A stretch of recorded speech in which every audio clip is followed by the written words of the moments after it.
Welcome to Faith, Reason, and Geekdom. I'm your genuflexer, Roger. My brothers and sisters in Christ, join me every other Wednesday as we work out these three perspectives in our everyday lives. That's what we call Christian genuflexing.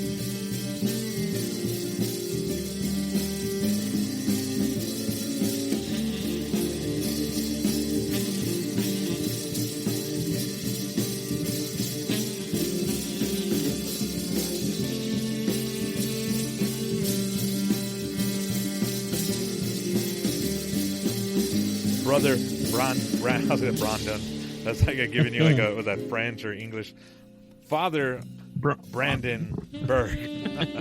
I can call you Roger. Roger, yeah, like French or something. Father, how's yes, it Brandon been? Berg. Yes, The return of the Berg. How's it been? Yes, Father Brandon Berg is back. If you know me, I like to say I'm having the best day ever, and 99.9% of the time it's true. So that's good. I know you were talking a little bit earlier before we started about the ministry and yeah. So we have a couple postulants. I'm in the formation program for the guys in the first year as the co-director, and they're currently on retreat, studying, learning about the 3 vows that they're discerning taking. So we like to give them information about the vows so they can have a better idea of what they're discerning. And I presented about 5 hours of material, the vow of poverty. And it wasn't really presenting, like we just went over the same documents together and read through the paragraphs and then shared about it. And I gave details and experiences. That's great.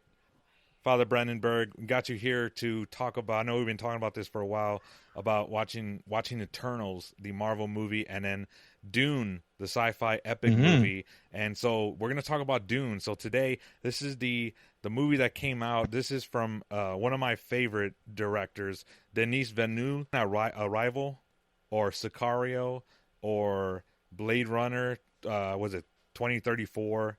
He's the one that did those. He directed those beautiful movies, and he's one of the best young. When I say young, of course, he's been around many years, but not like he's not a Spielberg, a Scorsese, not even a Christopher Nolan. So he's relatively new. He's one of my favorite directors, and this movie was released in October 22nd, 2021. Towards the end of last year. Great movie. Currently on Rotten Tomatoes, it's at 84% fresh. There's bunch of Oscar nominations that it received. So visually alone, it's stunning. The acting is great. The directing, I think, is superb. He did not get a best director nomination, which I think is a little bit of a rob that he didn't get, because this is a beautiful directed, shot, and acted movie. So I kind of want to get into that in discussion, talk about the movie Dune. Now, this is based off of the books, the Frank Hilbert's book. Influenced many of the movies we see today, including, most famously, Star Wars. And you could see a lot of the Star Wars isms in the movie. So right off the back, like, what was your initial overall first thoughts on hearing about Dune was being made? And have you seen any of the other ones or familiar with the background?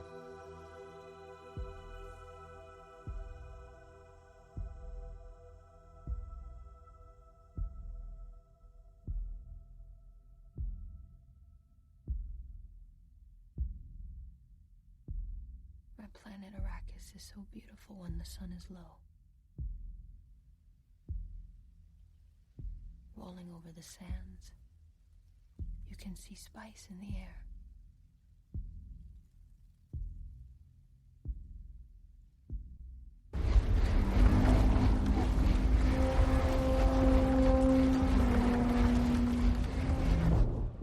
At nightfall, the spice harvesters land. The outsiders race against time to avoid the heat of the day.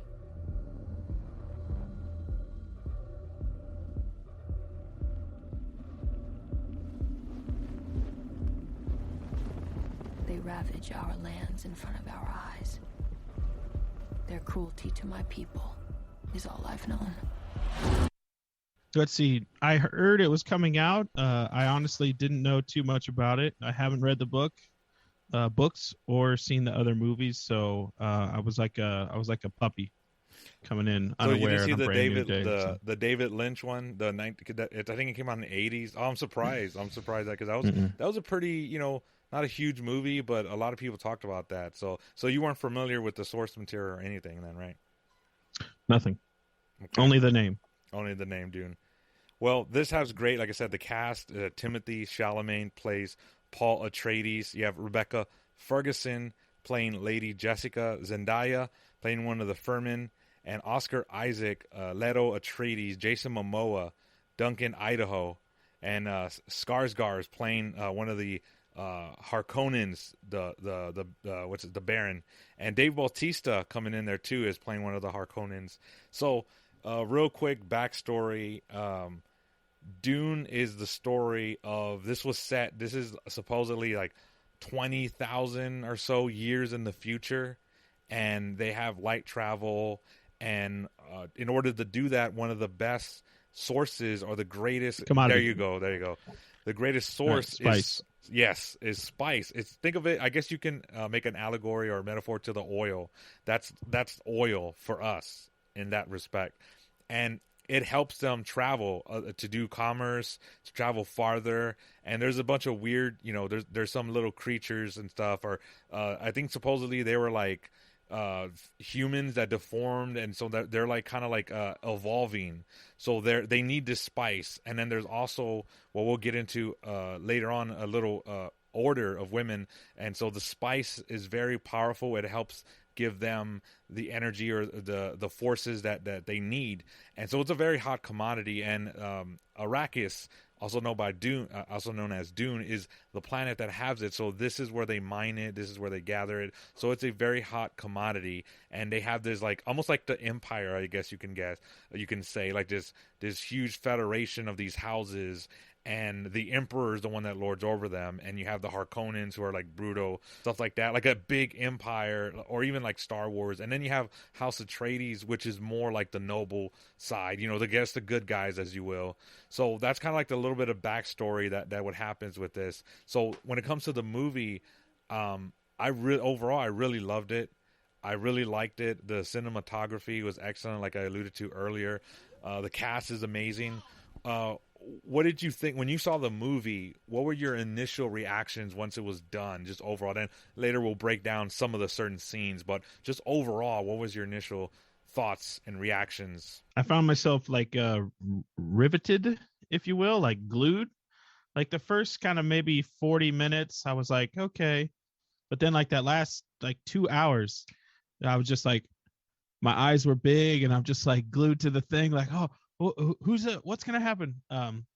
So I have trouble actually with like kind of epic movies or novels like that, where someone will come on the screen and I'll be like, who's that? Well, the guy's trying to watch the movie. Yeah. Right, I'm one of those guys. So to sort of give you the idea that I'm not but I thoroughly enjoyed it. It was absolutely stunning, as you said, the cinematography, the pictures. I thought it had great actors and good writing and good production. It was just really well done. I could have, it was great. I thought it followed the characters pretty well. And it was kind of, it even though I was a little confused at sometimes, it never like lost me. I always was able to follow the story and knew what was going on. So very impressed with it. Yeah. So I kind of want to talk about break it down into 3 parts: the first part, the middle part, and the end. So in Act 1, I guess we would say, I kind of want to talk about my favorite scenes from Act 1. So if you could come to mind, anything that comes to mind in the first act or so. And to me, in the first act, the beautiful shots of when they go and they're gonna, I guess, summon Leto Atreides and his son to go over to Dune and help out there. But when you see like the vast scope, I don't know where they shot that at, but it's like the oceans looking beautiful, the sky, and it looks like a real place, you know. And I like that it's not too super and too super something where you can't fathom at all. Like it's a beautiful canyon, you know. There's ocean and waves, and the way the ships are designed, this is reminiscent of. I don't know if you saw this. You should check out this documentary now. It's called like Jornowski's Dune, and it's about a documentary on the filmmaker. What's his name? Alexander Jornowski. He was gonna make the movie like a long time ago, and he even had what was his name? Orson Welles was the Baron Harkonnen. He had like all these weird ideas, and actually he was the one that launched Geiger's H.R. Geiger's career. He's the one who designed the Alien and a bunch of the art books, and he has a lot of influence on Alien franchise, the Ridley Scott movie, and they used a lot of drawings. Geiger was the one that filmed, and they have a book of all the concept art, and it looks weird, real weird, and his movie was supposedly going to be like 5 hours long, and so anyway, it's a crazy documentary. Jornowski's Dune, check it out. I loved it. I was like, oh my god, I want to see this movie. But I do see influences, like the way the ships are designed. They don't look like anything in Star Wars or Star Trek, and I like the look. They're like big and bulky, and they have like weird designs. And so to me, I thought that was very different. The costumes, I liked it because it was futuristic, but not too future. And I like the scene where they come down and they go up and they're summoning, and I guess they do the call for them. And Oscar Isaac, who does a fantastic job, he plays Paul Atreides, his father. He's the leader. And Timothy Chalamet is Paul Atreides, and he's standing next to him and the mother, and they're all like this glorious, this empire, and he does the summons, and he says a line, something about like, House Atreides shall immediately take control of Arrakis and serve as its steward. Do you accept?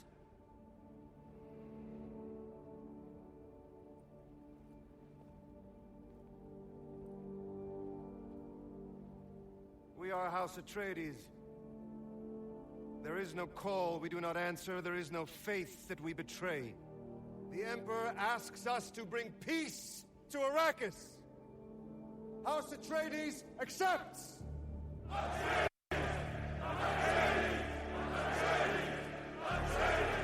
and just the aesthetic of seeing them in the ships and everybody standing at arms, like I really love that part in the first act. That was so great. And then the fighting sequence with Josh Brolin is in this movie, and he's a trainer of Paul Atreides, who is played by Timothy Chalamet, the young guy. He's the main antagonist of the movie. And when they're doing that weird vibrating, it's like a shield, and they're practicing. Did you see that? And then it turns red. I guess that's like a kill shot or a weakness. So I thought the shields were pretty cool.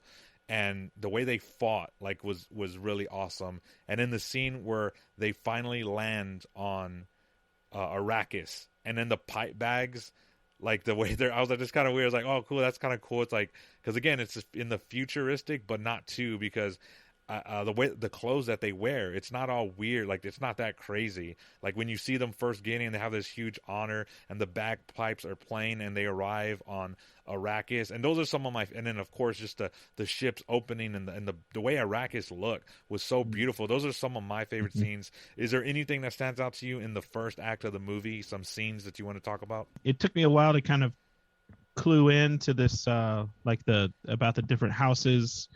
And what that meant, and then what they were being asked to do. But yeah, the house Atreides is asked to go to the planet Dune. And to see their kind of their courage to do that, and their willingness to take this task. And it's very grand and regal. You know, there's these people that look like Byzantine nuns. You know, big black gowns and the headdresses, and then there's other people that are dressed up like other different parts of the culture or different symbolism for culture. So it has this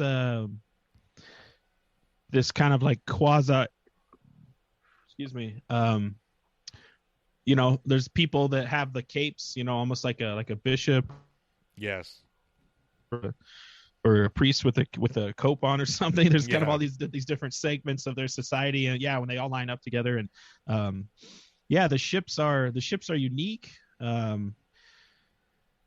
there's that one that kind of looks like a hollow tube. Yeah. And the other ships like come out of the end of it, sort of. Yeah, I remember that one. It's unique. It's stunning. It's well done. And then I guess I never realized, or I never really made sense of that that kind of fighting shield thing that they use. For some of them, it's like a bracelet. They put it on and then they like tap it, and then they're like. I thought and that was it's not cool. full. It's some kind of like a 75% armor. Yeah. Like they can still be Yeah, killed they with could that still thing get on, hurt. but I guess they get more of a chance, or the blows don't hurt them as much. But it was cool to see that training scene. And what there was some line too about fighting, right? Don't the master is trying to get the young trainee Timothy Chalamet to like practice fighting, and he's like, well, I'm not ready to practice right now. And he's like, oh yeah, you've got to always be ready, or Yeah. I can't You gotta remember what it always is be- now, yeah, but you- it's something like you don't fight when you want to, you fight when you have to, or Yes. something like that. you have to always be. So there was some good lessons there, and just a lot of good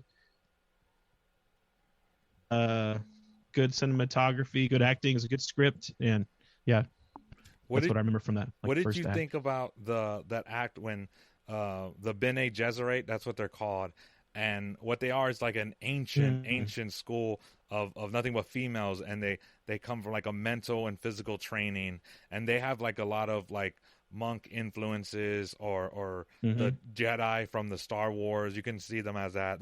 They have this spirituality, like a religion, and I like that scene where Paul Atreides goes in and his mother's like worried and scared, and she goes to the main lady, with what you're saying, like the big black thing, and she tells him to put his hand in the box. And so she does a scene where she puts like a sharp needle to his neck, and he's like, if you pull your hand out, you die. And so like she's like, what's in there? And there's pain. And so it doesn't show what happens, but his hand's underneath the box. And I got the idea because at the end that it's all mental, because he pulls out his hand and nothing's wrong with his hand. But that scene was excellent because his mother was part of the Bene Gesserit, and they're this ancient order of females, and it's almost like a messianic religion too, because they have like they're waiting for their Messiah too, and you see that as the film progressive. So it's just very a lot of religious and spiritual influences. They have the thing called the Voice, where it's almost like the Jedi powers. It's like the Force. When they can make you do what they want with that voice. Use the voice. Yeah. And it's the same thing you That can was like see a where line that just said something. exactly from the George Lucas took from the influences of that. But when the Bene Gesserit, when they have the mother, when they do that scene, what did you think about that? Because I thought it was pretty tense, because the way the mother's so worried, right? She's worried about her son. I was like, wow, she's willing to like risk her son, that he's like the prince and stuff. What do you think about that? I didn't really understand that scene. I mean, it was like part of his, he's like the trainee, Yes. so they're testing him. The fighter guy is training him and testing him to see if he's ready to be the warrior.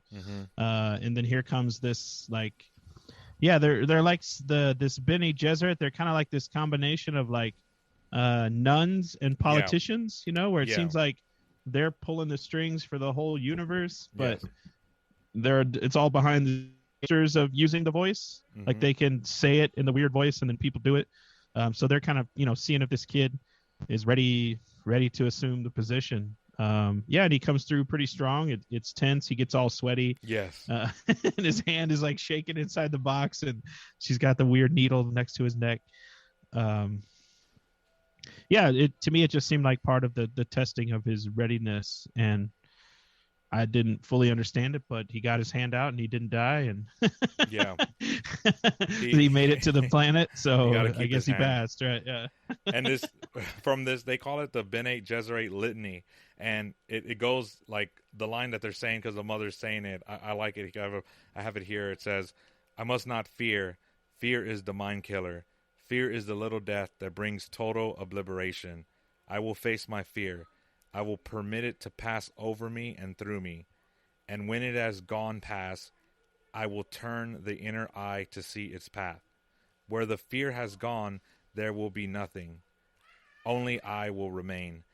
And that's the Bene Gesserit's litany that they do, and they use that to say over and over to kind of like have power over the physical pain. Fear's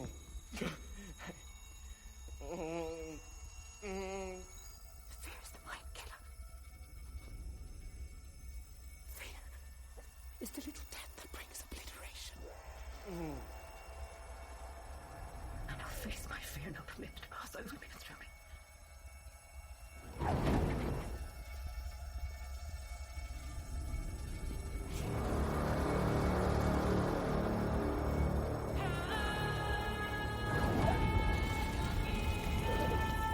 And when death comes,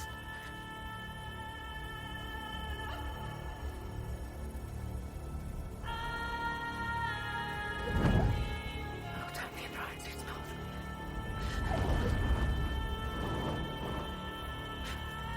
And when the fear is gone, there will be nothing.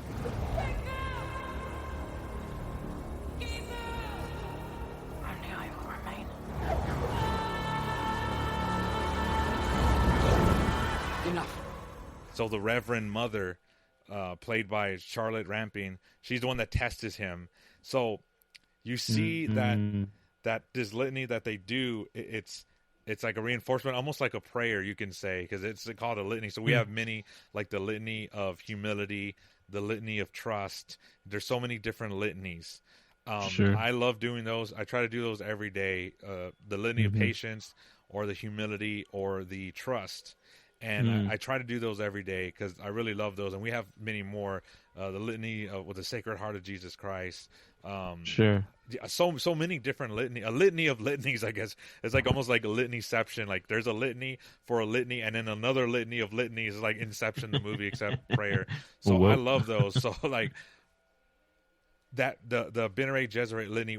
Can you speak on like the power of the, like when she's reciting, because she's nervous, she's scared, she's sweating, she's like in the back, she wants to bust in the door, she doesn't, but then she says this litany that they have, and it calms her down. And it is like when you read it, I'm like, wow, yes, I want to have fear. So what can you contrast or pull from that, from our Catholic faith in many of the litanies that we have one?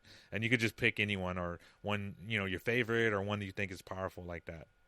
I mean, I think the value, one of the values of prayer in general is like for those tense moments, like when we are overwhelmed by emotion, if we have something memorized, it can slow down the heartbeat. It can bring us back into our, let us know that, we're part of a big plan. So, my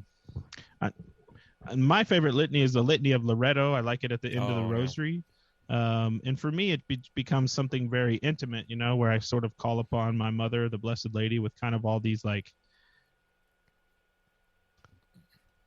like mommy, mama, dearest, lovely, beloved. It's like calling upon someone you love with all these different names. So, but I definitely, I have parts of it memorized, but I don't have it like I couldn't recite the whole thing by memory.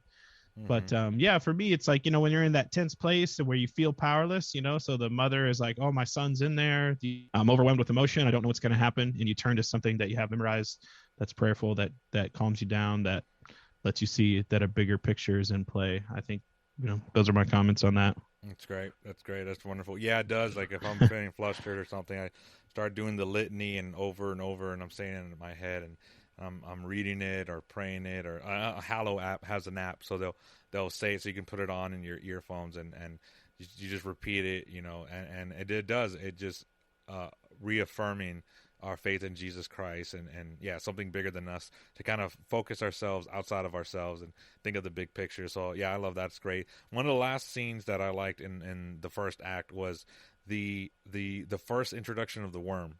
And I love the helicopter type of again, it's very sci-fi without being too sci-fi, because they look like helicopters. they function like helicopters, and so I like to see that the little, they look almost like bugs or something, right? So they're lifting up in their space helicopters, and they're flying over once again, beautiful landscape of Dune, Arrakis. It looks like a real place, like they actually went to another planet to shoot it. That's how beautiful and real it looked. And then you see the introduction of the worm, right? Like it feels the vibrations, right? Almost like, it reminded me of, I was laughing of, have you seen the movie Tremors? Yeah, definitely. It's like the Christian, it's just like Tremors. Yes. Like, right. they're like, oh, I guess they're supposed to warn them something happens, right? So they're not able to evacuate, and so they go down there. Of the Atreides, he goes in there with his son. Spotter 1, give us an update. Over. Hydraulics are dead. We won't make it. You have to evacuate. Try it again. How many men on that crawler? Crew of 21.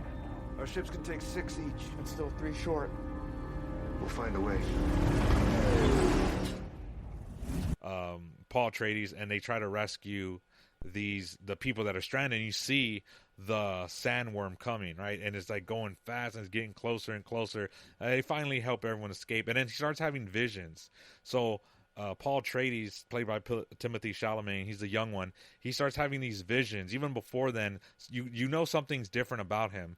When the Reverend Mother from the Bene Gesserit, like, she know something special. Even the mother knows something special, because she is from that order, that ancient order, and you know that he has that same blood. And they keep talking about Messiah. They keep talking about there's this Messiah coming. And so again, this order is just a bunch of women like nuns, but in their mythology or in their religion, they feel like they're waiting for the one who, the male, will have the powers as they do, the voice, all of that. And you see that happening. I think that's in part why the Reverend Mother tested him, to see that, okay, he's legit, like he really something special. So anyway, in that worm scene, he has visions of the Furman. They're the people, they're the natives of Arrakis. That's what the Furman are. So he's having visions of them. So can you speak on, if you want to speak quickly on that scene, how awesome it was, and then also about what does our faith teach us about visions, private revelation versus public? Wow.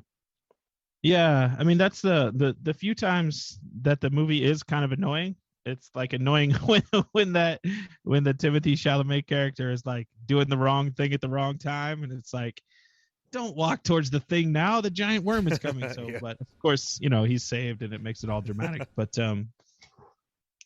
yeah, so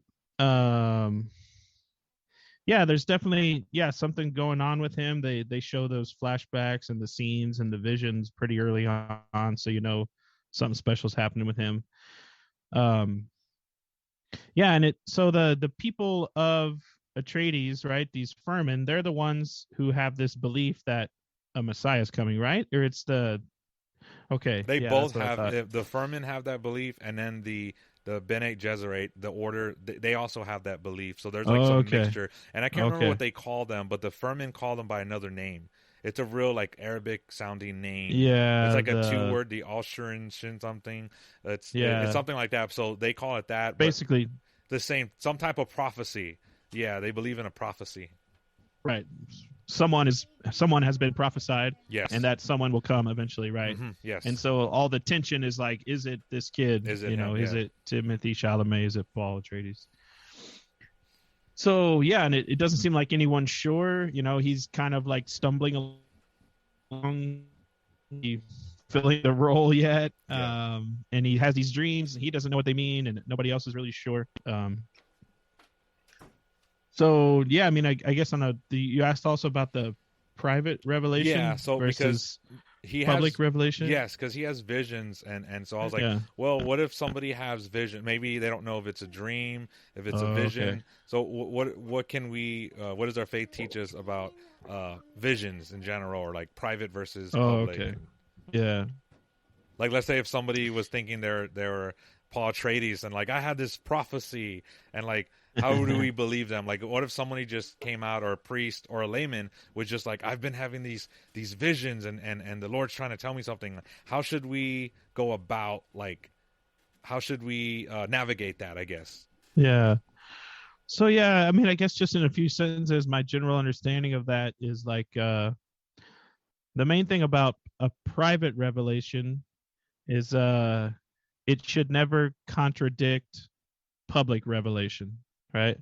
So if someone has a revelation that says Jesus is not the Messiah, but this guy named Tommy down the street is, it's like, okay, well, that's wrong, because that contradicts all the Bible that says Jesus is the Messiah. So and the main thing about a private revelation is it's like encouragement to live out the faith, right? So when the Blessed Mother appears, she always has like encouragement for the people. It's in line with what's been revealed in the Bible, and it's not something extra added on, but just encouragement to live the faith that's already been revealed to us.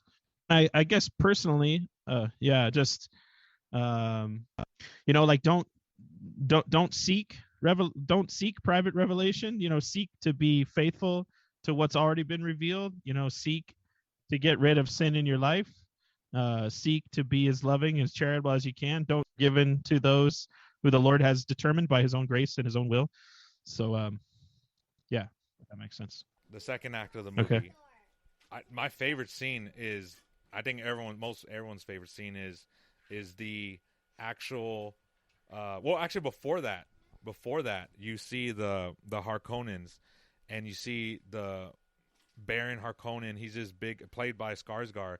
He's just like creepy big guy, right? All, like bald, all white skin, like just huge. He has like a little like a jetpack almost like on him, and he's flying around. And you have Bautista. Those are the bad guys, the weird looking people. And to me, they look like intimidating. Definitely, they're very intimidating. I think even Josh Brolin's character, earlier Timothy Chalamet says something about like fighting, and he's like, these guys are they're what did he say? He goes, they're animals, they're barbarians, they're barbarians. And you see them, and everything's dark and everything's creepy, and they're getting ready to fight, and you find out like that the Emperor kind of set up House Atreides to go there, to be taken over by the Harkonnens. And so the introduction of the Harkonnens, the bad guys in the movies, I thought that was real excellent. The way they looked was creepy. They looked brutal. And then finally, when they're on Arrakis, the scene where they infiltrate and they take out the Atreides. So it's nighttime, they're asleep, and then all of a sudden, Oscar Isaac kind of wakes up. He kind of wakes up and stuff. He goes through the room. Stuff's happening all over, and he tries to put on the little shield. Remember, like that vibrating shield, and he puts it on. But then somebody shoots a little dart, and it's like almost like, it's pretty cool. It's like a penetrating dart. So it penetrates the shield, and I was like, oh. And I've seen Dune, the 1980s one, so I knew what would happen, but I was still like, oh no, he's such a great character. I loved Oscar Isaac's portrayal of Leto Atreides, and so I knew what happened, that he dies. So then he gets like paralyzed, and you see that he gets betrayed by one of his helpers, one of his assistants or whatever. And then all of a sudden, hell's breaking loose all over. They start bombing. They're hitting the shields. And then the Harkonnens, with the Emperors, I get to call them the Emperor's Blade. They're like an elite force that the Emperor sent. So they come in there, and they look cool. The aesthetic, the way they look, like their suits and stuff. And they catch them off guard. They catch Josh Brolin, one of the guys in House Atreides. He's caught off guard, and he gets his men, and he rushes.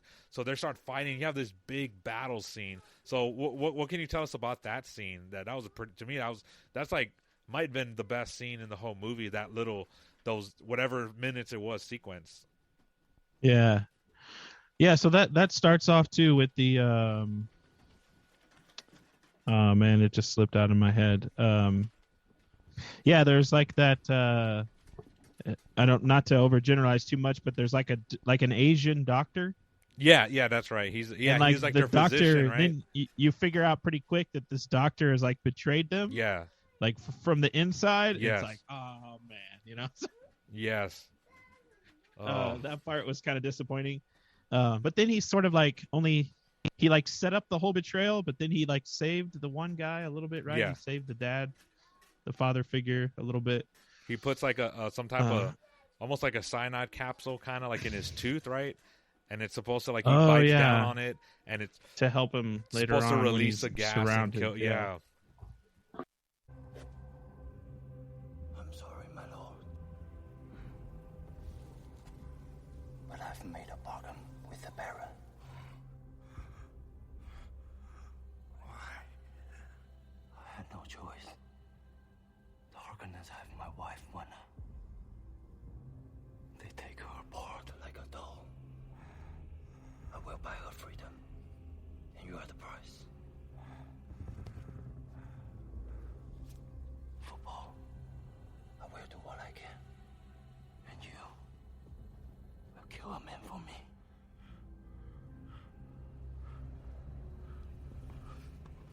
to replace your back tooth.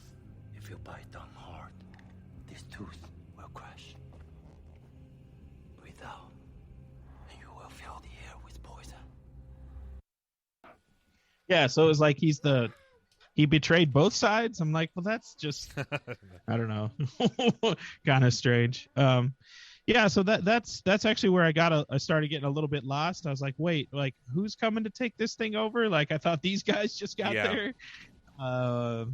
So yeah, and also I think there's a couple good scenes I liked with the Jason Momoa. Yeah, Jason Momoa, he was a good character. Yeah, he is a good character. Like I kind of like the way he springs to action, and the kind of way he starts, pardon my French, kicking ass and taking names, and yeah, he's a big tough guy. So it's cool to see him swing his axe or use his weapons, whatever he's got there. I thought the fighting was pretty cool. The choreography and the fight sequences are pretty cool. Yeah, I mean, it's very aesthetically pleasing, you know. It's really well thought out and well done, and it's like futuristic and different. Yeah. It's not like so odd that it just like strikes your eye or your mind in a weird way. So yeah, very well done again. Yeah, definitely. And so like everything's going to hell and they're blowing up everything. Everyone's getting killed, and then they have the Harkonnens finally capture Oscar Isaac, and that scene where Timothy Chalamet and his mom escape. They escape to get on the helicopter, or they get captured, right? They get captured, but then they use the voice, right? They use the voice because they finally get they have like their mouths covered, but they get loose. So the mom tries to use it. He succeeds in some level. But he still doesn't. But he still has it in him, so he's able to do some things. But then his mom's the one, the master. So once she gets loose, she takes over, and they take over the little helicopter thing, and so they're safe in a way. But his dad, Atreides, he's in that room, and you see the Harkonnens, and the leader. He goes up into there, and he tells them like that his son and wife are dead, and he's just laying there. He's like paralyzed because he can't move. So that's when he bites. He tries to tell something to get closer. He gets the Harkonnen to get closer to him, and then that's when he bites down on his little tooth, secret little. For hundreds of years, we've traded blood for blood. But no more. Your son is dead. Your concubine is dead. Tonight, the house of Atreides falls. And your bloodline ends forever.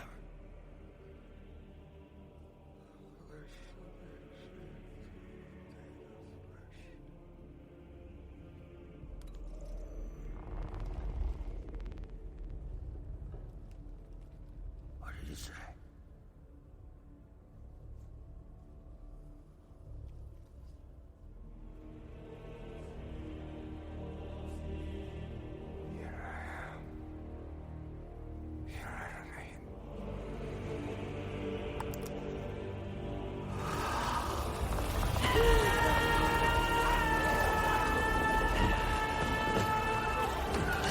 Gas goes everywhere, but we find out later that everyone pretty much dies except the Baron Harkonnen, because he has that little jetpack, so he like flies up. He let us pretty well, like it looked funny because he like flies in the air. So later on, he's like on the ceiling, like I guess staying up there to avoid until like the gas dies down. So I thought that was a pretty cool scene. Is there anything in the middle that you could think of, like a cool scene or anything that you want to like talk about? Well, there's a thing with the ring too. So doesn't the double-crossing Asian doctor like take the ring from the father and somehow wraps it up and gets it to the son? Yeah, he's able to get that. I can't remember. Yeah, I can't remember all those details, but like his betrayal is based on the good of his wife. He's trying to get some like healing powers or trying to get some freedom for his wife. So you see that he's kind of pressured into it, and you can see that he did it because for his wife, but his heart wasn't 100% in it. So he does these things to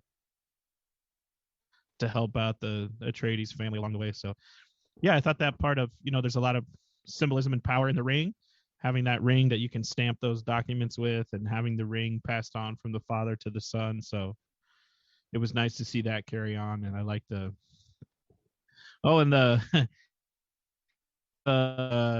I forget her name, but the mother, Paul Atreides, and they have that kind of little sign language that they can do.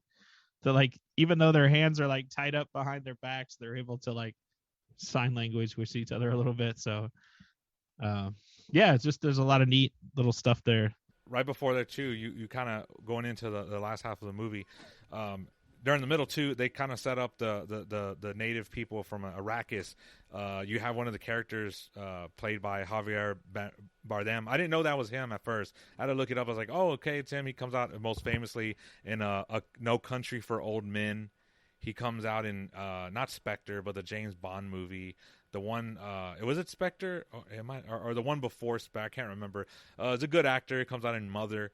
But yeah, that was him. I didn't realize that till later. So he plays one of the characters, the Furman. And so they go out and they establish that they're cooperative with Atreides, but not fully. You know, they're kind of like neither friend or foe. They're kind of neutral at this time. They kind of help. Jason Momoa has struck up a good relationship with them. So anyway, so in the third act, Paul Atreides, they escape, and Jason Momoa finds them. So and again, I was like, oh man, I know he's gonna meet his ends, but he's a pretty character. He lasted pretty long, and they go to the Furman and they're asking them for help, and they start traveling with them, and that's when they're in like the Dune. They're going around, walking around the beautiful desert, and talking about. That's where Timothy Chalamet, he meets Zendaya, the character that plays, and the one that he's been seeing in the visions. He's been seeing her in the visions. So when he sees her, he's like, something's up. Like he can kind of see the future, right? He has these visions. So they meet up and they start talking. They start getting closer, and they talk about, again, there's this talk of the Messiah, or the Azarene or something like that. I can't remember the name but they start talking about that. So, and it has something to do with the sand power, as they call it. And so the worms and controlling the worms, and it has all this prophecy. So it gets very interesting, and they're walking around the desert, and he's continuing to have these visions. And so I kind of wanted to talk about like how this movie is obviously parallels to the Christ, the Messiah. You see in the Old Testament, in Isaiah, and all throughout, this talk of a Messiah's coming, and then in the New Testament, even Jesus alludes to himself. He's like, I am that, I am the one, I am that. And you heard in the Old Testament, like, I am him. And you see this, and throughout, you see this proclamation, even John the Baptist, when talks about the Christ, and then obviously later on in the Transfiguration and the proclamation in Matthew 16:18, you are the Christ. So you have all this, the Anointed One, the Messiah. You have all these allusions, and I think that's the biggest and most noticeable influence of that religion and spirituality has in this Dune movie. So could you take us through that and talking about the elements? Yeah, good question, Roger. Thanks. Yeah, I think for me the big difference was when you read about Jesus in the Gospels, like he ever doubts who he is.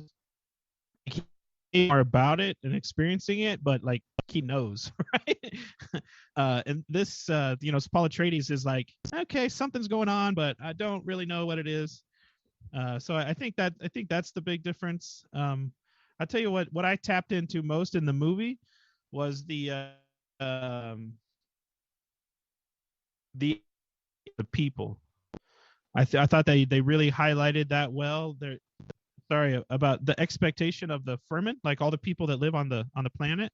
Like there's a couple scenes, I think it's a little earlier than this third act, but the scene where it shows like all the people and they're all waiting, and like the family comes and they're all like, is this gonna be the one? And then so now we're in this third act, and so Paul and his mother have escaped, and now they're with the Furman, and they're moving through the desert and everything.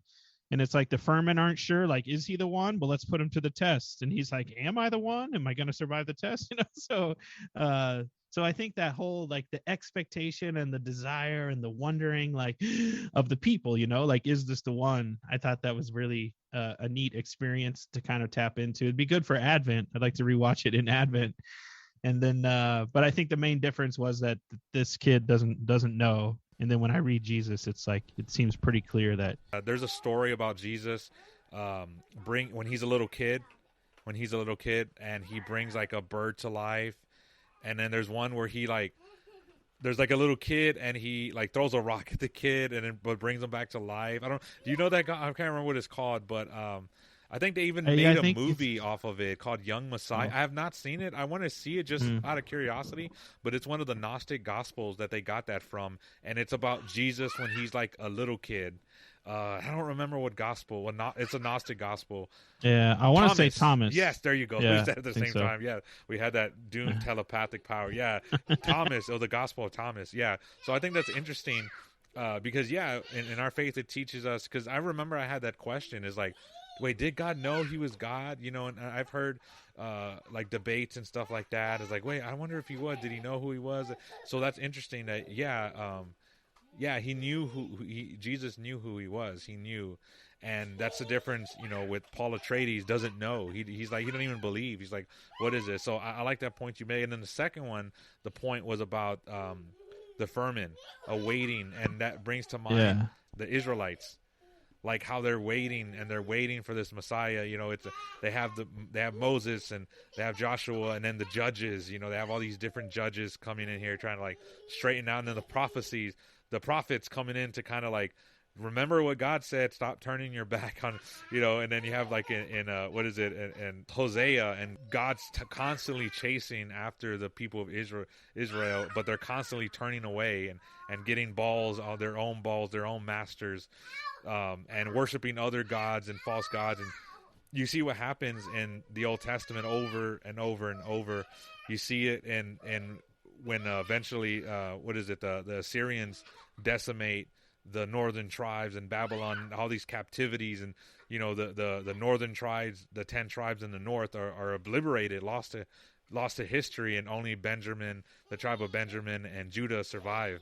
And constantly, even when they're going into the Babylonian exile, they're like, God's gonna come and save us right now. And God's kind of like, nope, I'm coming, but not yet. I have something planned for you. I know what I'm gonna do, but not go in there, marry, you know. So and then of course later on when Jesus comes, the people of Israel and the 12 tribes, or the Jews, they're anticipating the Messiah, and they're like, is this the Messiah? So I very much see them as the people of Israel, the Furman. I think that's a huge influence that Frank Herbert took from the Old Testament, New Testament, from the Bible. They go through all this information about how important the special suit is to keep your perspiration in. Then they don't put the face mask thing on. It's like, well, is it important or not? You know, I don't know. I felt they kind of they downplayed like how dangerous it was for them there. So I thought that would have given it another edge if they'd have had to really keep the suit on there. So, I think that for me the big scene for the last part was that kind of duel of the wits, or the battle between Paul Atreides and I forget the character's name, but one of the Furman, who like challenges him to a duel. Like, if you're the Hashim Hala, then let's go at it and see if you really are. And there's some powerful scenes around that. It's almost like too mystical, where she's not like a real like flesh and blood Furman character, and it's kind of but yeah, it was, you know, it shows you like how tense how tense the Furman are, how unsure of outsiders, and how, you know, even though they have this prophecy and this desire for, you know, to come, you know, to test it, they're gonna find, not just gonna let anybody into their, you know, underground places to save them. They're gonna make sure. So yeah, a few little glitches there in my humble opinion, but really well done. And definitely that scene between Paul Atreides and the one Furman, that was the big highlight for the last part for me. Where okay. they're barreling down and they're trying to get to them. They're trying to do the escape, and Jason Momoa has to stop. What's his name? Idaho, something Idaho is like a weird, like a very. I was like, wow, that's a very American name, something Idaho. Yeah. And he goes in there and he kind of sacrificed himself, and so to slow them down, and he takes on like 4 or 5 of them, and, and he's still standing. They're killing him. They're cutting him. They're hitting him, but he's still standing. So I thought that was a pretty awesome fight scene. Good action for Aquaman, like showing his strength and his skill. Yeah. And then also too, well, because that scene had like kind of been prophesied, like the kid had the vision of it, and then it happened, but not exactly. Like he didn't see all of it. Like it played out a little bit differently in real life than it did in his mind. So I thought that was real cool, and I like too when they show the Baron Harkonnen. He's still alive, and he comes out of that big black goo. It's like a pool, but like been like a cheap motel that they just neglected it for years, and it's like all black and disgusting. Like you never want to swim there. And he just pops out, and he just looks menacing. He's just like in there, and you see that he's still alive.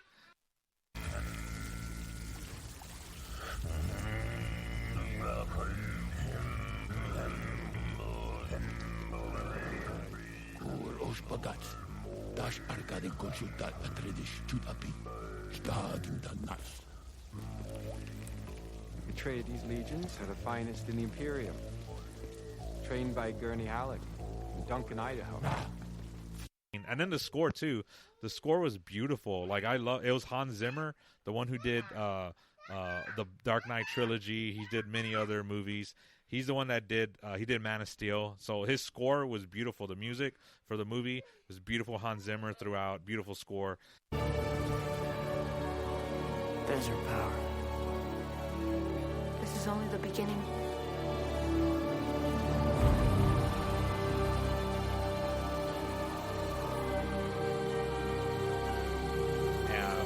And I like at the end when they're walking off, right? Almost like Lord of the Rings-ish, right? They're like walking off, and the movie's about to end, and then they see the big giant worm, right? And then one of the Furmans is riding on top of it. He's like riding it like a horse, like it's like a Western. I would probably have to give it like a 8.5 or 9, maybe something, probably a 9 or 8.5, probably a high 8.5. I really enjoyed the movie. It's not going to be for everybody. It's a slow burn at parts. It's long. Yeah. There's some slow parts and stuff. So yeah, that's right now. I give it because I keep jumping back and forth between a 9 and an 8.5. For me, it was long, but for me, I was glad that it was long because it didn't feel rushed. And although it did feel long, like it never felt like it was dragging. So it's just really, really well done in that manner, in my opinion. They really took the time to develop things. They didn't rush it. It's long, but it doesn't drag. Yeah, it's really well done. I guess on a scale of 10, I'd probably give it an 8.5. It's good show. If I were more of a reader, I'd probably want to read the books. Yeah, I want to read the books, definitely. Yeah. Yeah, I'm not as much of a reader. But it's probably something I should think about. So yeah, this movie definitely got me interested in reading I definitely want to start reading the books now for sure. But yeah, it's been fun to be on the show, and thanks for having me on the show. Appreciate your attention to the details. It was fun to kind of dig into some of them with you. So yeah, I really enjoyed this. I like talking about this movie, and not a lot of people saw it too. It's a hit or miss. So I'm glad you saw it. That way we can talk about it and pull a lot of the religious elements, because I think there's a lot of religious themes and elements and pieces that Dune the story has took from Catholicism or Christianity in general, even some Muslim influence or religion in general. But sure, I really liked contrasting it between our faith and what we see in the movie. So yeah, man, thank you for doing this. I enjoyed this. Again, everybody, if you guys want to check out Father Brandon Berg, you guys still do the Brothers Hut podcast. Yeah. I know you guys try to do it like at least once a month or twice a month. So that's good. You guys have I know y'all have schedules, right? Y'all moving around. Yeah. Y'all both doing like different stuff. And we've been on a bit of a hiatus. Yeah. Brother Vinny is actually preparing for his ordination as a transitional deacon. Mm-hmm. So we haven't done an episode in about 6 weeks, I think. But hopefully we'll get back on track. Oh, with no S, brothers. There you go. The brother. The Brotherhood. Yeah. Oh, the same brothers. same thing. Yeah, the Brotherhood. I doubt there's another one out there with an S on it. Well, but just yeah, maybe it's like now they're gonna get sued by copyright, like the WWF. Right. Remember with that World Wildlife Federation? Remember that whole big mess that they sued the WWF? I heard about it. That was crazy. Yeah. So now you're gonna get sued by another one. But yeah, no, really enjoyed this. I can't wait to talk about movies that have some type of spiritual element and theme. Mm-hmm. The Eternals we're looking to do that one next, so that's gonna be exciting. There's a lot of stuff in there with the Eternal, but yeah, man, Dune. Everybody check it out. Very highly recommend people to watch this. It's a good movie. Loved it. And so again, I'm Roger, your genuflexor with Faith, Reason, and Geekdom. Brother Brandon, can you sign us off? Sure. Yes. This Brother Brandon Berg, Capuchin Franciscan in Colorado Springs, Colorado, and great to be on the Faith, Reason, Geekdom podcast. God bless everybody. Tune in, leave a comment, and like and subscribe. Peace and all good.